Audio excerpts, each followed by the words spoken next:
A top security specialist has recently lifted the curtain on a curious royal habit. Many members of the royal family often choose to forego seatbelts, and they seem almost immune to any legal backlash.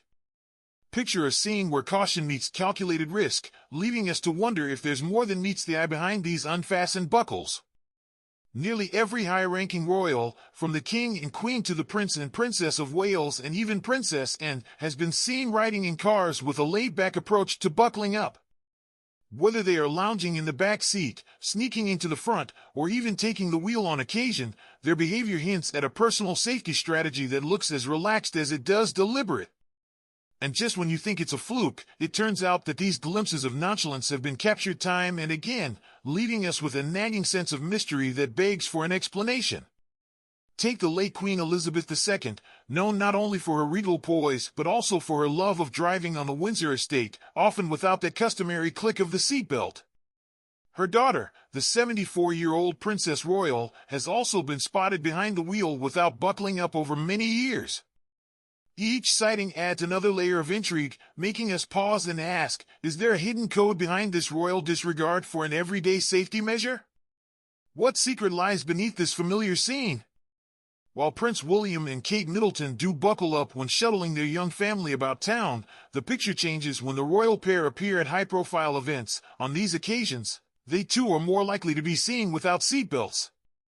The difference in behavior between private family outings and public appearances hints at an underlying plan, a script written long before the car even starts. Could it be that the royal image is carefully choreographed down to the smallest detail? King Charles and Queen Camilla, on the other hand, seem to wear their decision not to use seatbelts like a second skin.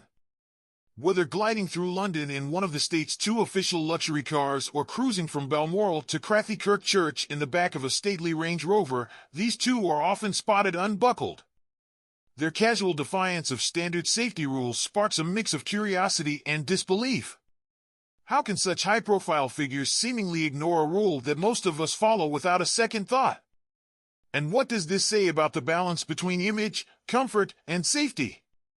Images capturing these moments naturally prompt a host of questions. Why doesn't the royal family get pulled over or face penalties for what appears to be a blatant breach of safety laws? Is it simply a case of special treatment, or is there a deeper, security-driven rationale at play? The air is thick with suspense, leaving us to wonder if there's an unspoken agreement between tradition and modern law enforcement that shields them from common rules.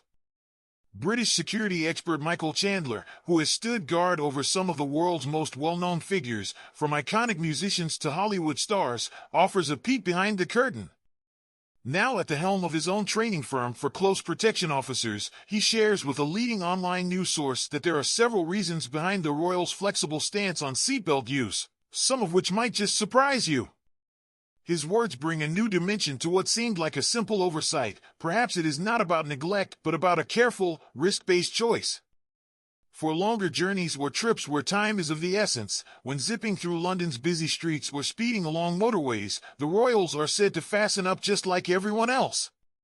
They do actually wear seatbelts, probably much more than people realize. On those occasions where they're traveling relatively quickly through London or on motorways, they will certainly wear seatbelts, Chandler explains. This thoughtful adjustment during high-speed travel suggests that safety is very much on their minds when the situation demands it. Yet, one must wonder, what triggers the switch from caution to calculated risk? So, when do they decide to leave the buckle undone? Chandler points to the heightened need for rapid escape when a high-profile target might be in danger. In scenarios where every split second counts, not having a seatbelt can mean the difference between a swift exit and a perilous delay. The main reason royals might not wear security belts is because of security considerations. As you might imagine, there's concerns about extracting a principal from a vehicle as quickly as possible, he notes. This explanation paints a vivid picture of urgency and strategy, a real-life thriller unfolding on quiet royal roads. It seems that even the king's choice to forego the seatbelt isn't left to chance but is the result of careful planning.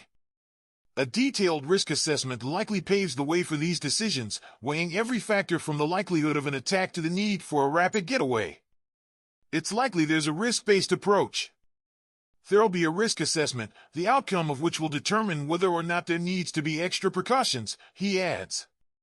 Each decision is like a move in a grand game of chess, where every step is premeditated and every detail matters.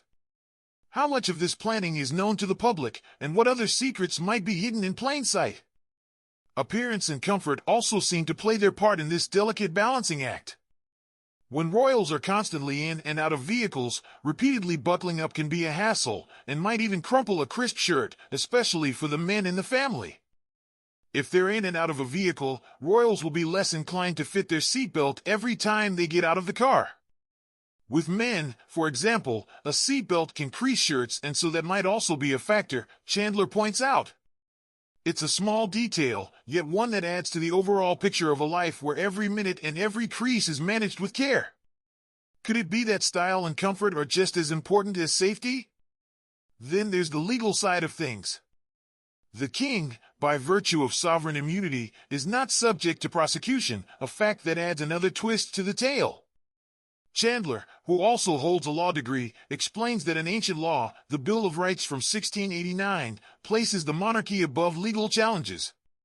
More recently, the Crown Proceedings Act of 1947 allowed lawsuits against government and crown departments but explicitly excluded the monarch. The royal prerogative means that certain powers and rulings remain under the crown, including legal immunity, he clarifies. This legal shield ensures that even if a rule is broken, the royal figurehead remains untouchable. But what does this mean for the rest of the family, who aren't covered by the same blanket of immunity? For other senior royals, like the Prince and Princess of Wales, the absence of a seatbelt is likely the result of a careful risk-based decision rather than a legal loophole. It doesn't legally exempt them if they're not traveling for a ceremonial duty, but they're unlikely to be arrested when it was a decision made by someone who's looking after them, Chandler explains. In essence, the protective umbrella provided by their security detail means that even if they bend the rules, the enforcing officers rarely rock the boat. This nuanced approach leaves us wondering where the line between duty and discretion truly lies. Chandler also sheds light on specific rules that back up these practices. He explains that Regulation 6E of the Road Traffic Act, updated in 1993, states that vehicles used by police, fire, and rescue services can have exemptions for seatbelt use, a provision that extends to diplomatic protection as well. Meanwhile, Regulation 6B covers passengers in vehicles used during ceremonial services, state occasions, and official events. So, when the royal family is seen traveling on state visits, it's no surprise that they are often unbuckled. With every rule and exemption in play, the mystery deepens. Could there be more hidden layers to this royal protocol than we ever imagined? Each new detail only fuels the intrigue, leaving us on the edge of our seats, wondering what other secrets lie beneath the royal routine.